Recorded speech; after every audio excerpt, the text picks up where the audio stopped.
తెచ్చిన పూలు మరొనన్నది మొగ్గు చేత ముట్టుకెళ్ళి తింటానన్నది. నాన్న నాకు ఒక కథ చెప్పవా? అబ్బా వెళ్ళి నీ అమ్మని అడగమ్మా, నాకు చాలా పని ఉంది. అమ్మా నాకు ఒక కథ చెప్పవా? నాన్న చెప్పమంటే పని ఉందన్నారు. అవునా, పని ఉందన్నాడు? అవునమ్మా. నాకు తెలుసు, ఎప్పుడు ఇంతే. సీఎం కూడా ఇంట్లో బిజీగా ఉండరు. నాకు వంటింట్లో పని ఉంది తల్లి, పోయి మీ నాన్నమ్మని అడుగు. మీ ఇద్దరు ఎప్పుడు ఇంతే, ఎప్పుడైనా పనుంది అని అంటారు. నానమ్మ నాకు కథ చెప్పవా నిన్నట్లాగా?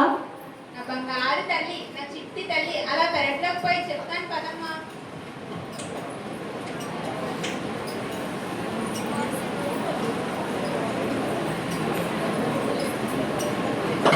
ఏంటి ఏదో పాచిపోయిన స్మెల్ వస్తుంది?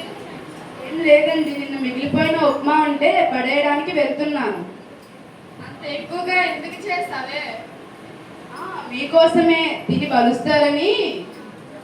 దీని పేరే ప్రభావతి. కోపం చాలా అతి, అస్సలు లేదు మతి. ఇదో పెద్ద కోతి, మీకు పగులుతుంది మూతి. అబ్బో, ఆ ముసలిదానికి పెడితే పోలే. అత్తయ్య, ఓ అత్తయ్య, మీకోసమని ఉప్మా చేశాను, తినండి.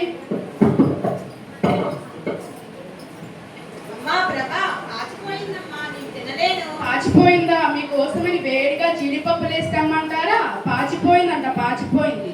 అయినా ఈ వయసులో అంతంత తిని ఒలింపిక్స్ కి వెళ్ళి వెయిట్ లిఫ్టింగ్ చేయాలా ఏమిటి? సిగ్గు లేకపోతే సరి, చిచ్చి, పెట్టింది తిను, లేదంటే ఒక మూలన పడి ఉండు. ఏమండి, నేను ఇంట్లో ఇంతమందికి చాకరీ చేయలేకపోతున్నానండి. నీకు ఇప్పుడు ఏమైందే? ఇంకా ఏం కావాలి? మీరు పొద్దున్ననగా బయటకు వెళ్తారు, పాప స్కూల్కి వెళ్తుంది.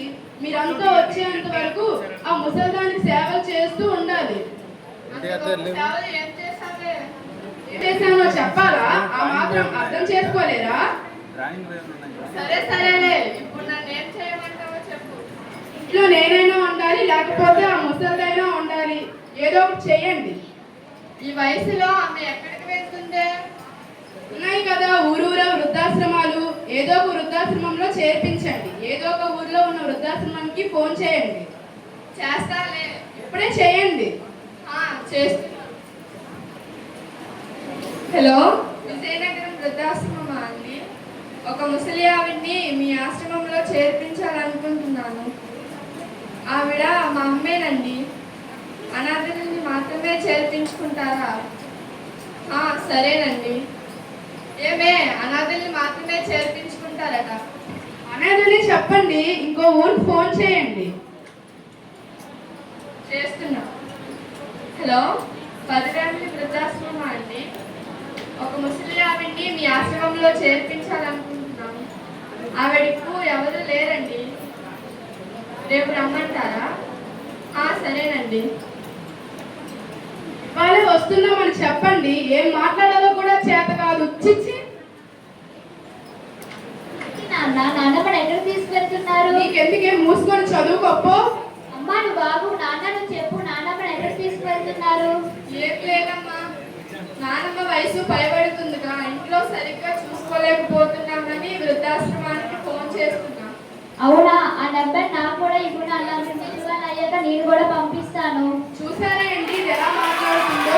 అంతా ముసల్దాని దాడాపం వల్లే ఇలా తయారవుతుంది.